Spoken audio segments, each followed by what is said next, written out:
Shariza Marka Abdulraji, and today I will explain the history of volleyball. So let's get started.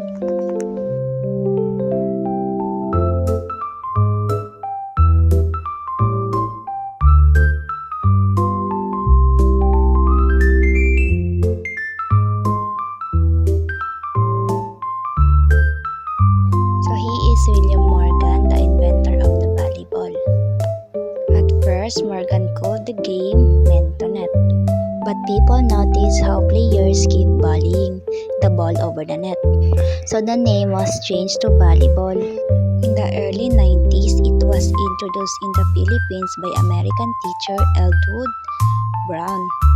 Filipino players made important contribution by developing the set and spike. In 1947, the Federation Internationale de Volleyball was established to manage the sport worldwide. So in the Philippines, volleyball continues to grow with the help of the Philippine Volleyball Federation, which support athletes and organize tournaments across the country.